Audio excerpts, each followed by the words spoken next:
ब्राह्मण सभा उत्तर प्रदेश द्वारा भगवान परशुराम जन्मोत्सव पर शानदार कार्यक्रम का आयोजन किया गया, जिसमें मुख्य अतिथि के तौर पर भागीदारी की डॉक्टर महेश शर्मा, सांसद एवं पूर्व केंद्रीय राज्य मंत्री भारत सरकार। विशिष्ट अतिथि के रूप में मौजूद रहे चंद शर्मा, विधायक, शिक्षक, विधान परिषद उत्तर प्रदेश तथा अभिषेक शर्मा, जिला अध्यक्ष भाजपा गौतम बुद्ध नगर तथा जाने माने अंतर्राष्ट्रीय कवि मुकेश शर्मा। कार्यक्रम की शुरुआत दीप प्रज्वलन कर की गई। मुख्य अतिथि रहे डॉक्टर महेश शर्मा ने कहा, भगवान परशुराम के जीवन से हमें कई प्रकार से प्रेरणा मिलती है। भगवान परशुराम ने हमेशा अपने माता पिता का सम्मान किया और उन्हें भगवान ने सम्मान ही माना। माता पिता के हर आदेश का पालन भगवान परशुराम ने किया। हमें भी जीवन में हमेशा अपने माता पिता का सम्मान और उनकी हर आज्ञा का पालन करना चाहिए। आपको दिखाते हैं कार्यक्रम की प्रमुख झलकियाँ। जय श्री परशुराम। मैं सुरेश चंद्र पटवारी, अध्यक्ष ब्राह्मण सभा उत्तर प्रदेश। ब्राह्मण सभा उत्तर प्रदेश उसका गठन करीब 10 वर्ष पूर्व हुआ था। ग्रेटर नोएडा एक ऐसा शहर है, आप कह सकते हैं एक मिनी इंडिया है। यहाँ पर हर प्रांत के लोग रहते हैं। यहाँ पर इस ब्राह्मण सभा में सभी देश के अलग अलग हिस्सों से लोग जुड़े हुए हैं। हर साल हम भगवान परशुराम का जन्मदिन मनाते हैं।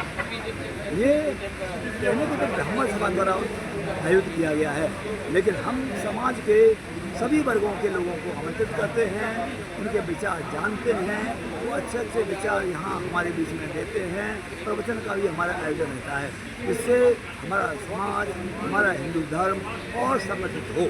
यही हमारा विशेष आयोजन है। इसके भगवान परशुराम हम सभी जानते हैं विद्या के धनी थे और शस्त्र के भी धनी थे। तो मैं आज यही कहना चाहूँगा कि हम सभी को शस्त्र और शिक्षा दोनों पर ध्यान देना चाहिए। हमें अपने बच्चों में ऐसे संस्कार देना चाहिए कि शस्त्र और शिक्षा दोनों में जोड़ है, तभी हमारा कल्याण संभव है। सर, आज के युवा और समाज को इस समारोह के द्वारा आप क्या सीख देना चाहेंगे? हम समाज के द्वारा ये देना चाहेंगे संदेश कि सभी अपने बच्चों को लेके आते हैं और बच्चे यहाँ पर सीखते हैं, देखते हैं कि कैसे हम बड़ों का सम्मान करते हैं, कैसे हम बुजुर्गों का सम्मान करते हैं। और हमारे जो आध्यात्मिक विचार हैं हम प्रवचन के द्वारा श्रवण करवाते हैं और वो बच्चे सुनते हैं और बच्चे उसका अनुसरण करते हैं और अपने जीवन में चरितार्थ करते हैं, जिससे उनका जीवन सफल होता है, समाज का भी कल्याण। मेरा नाम अरविंद कुमार शर्मा है, मेरा गांव जनपद है। मैं भगवान परशुराम जी के बारे में ये बताना चाहूँगा कि उन्होंने समाज के लिए, चाहे वो किसी भी जाति, किसी भी धर्म के हों, उन्होंने अच्छा काम किया और उन्होंने हमें ये शिक्षा दी कि हमें धर्म के कार्य करने चाहिए, अधर्म का नाश करना चाहिए। और हमें उनसे ये प्रेरणा मिलती है कि वो साक्षात भगवान के रूप में, इंसान के रूप में उन्होंने अपने जीवन को धन्य तक इस पृथ्वी लोक पे दिखाए। हम सदैव उनके आभारी रहेंगे। उनका मार्गदर्शन सदैव हमारे जीवन में नए उत्थान की तरफ हमें लेकर जाए। सर, जैसे प्रधानमंत्री जी नरेंद्र मोदी ने कहा है कि हमें भगवान परशुराम जयंती को और अच्छे से बनाना चाहिए, तो आपके क्या विचार है इसमें? बिल्कुल, बहुत मैं एक चीज़ में उनके विचारों के बारे में एक चीज़ और बताना चाहूँगा कि भगवान परशुराम किसी जाति विशेष से नहीं जोड़ा जाए। वो सभी धर्मों के लोग, सभी धर्मों को उनका सम्मान करना चाहिए, क्योंकि महापुरुषों की कोई जाति नहीं होती। महापुरुष होते हैं, चाहे वो किसी भी जाति के हों, उनको हमें सभी को सामूहिक रूप से मनाना। हाँ, मैं मुकेश कुमार शर्मा आज भगवान परशुराम जयंती पर आप सभी को शुभकामनाएं देता हूं और भगवान से प्रार्थना करता हूं वो सबको इसी मार्ग पर चलाए, सत्य मार्ग पर चलाए। मानवता के लिए मनुष्य ने जन्म लिया है, मानव के प्रति काम करे और इस प्रकार करे कि तुम जलो हम जलें एक रोशनी के लिए, 100 सितम भी सहें चांदनी के लिए, जिंदगी के लिए सांस लेते हैं सभी, चंद सांसें तो लो आदमी के लिए, चंद सांसें तो लो आदमी के लिए।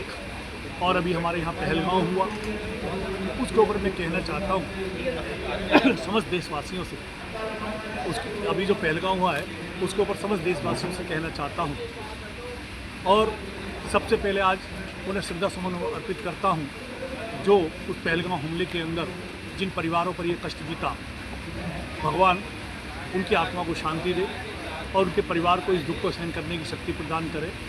क्योंकि मैं जानता हूँ अब इस समय ज़रूरत है, इस समय जो ज़रूरत है, इस बात की ज़रूरत है कि कफन बनाने वाले ने कफन को रखा नहीं, खरीदने वाले ने उसे प्रयोग नहीं किया और साथ साथ बेचने वाले ने पैसे लिए और उसे बेच दिया, और जिस पर पड़ा उसे पता नहीं थी कि किस पे पड़ा।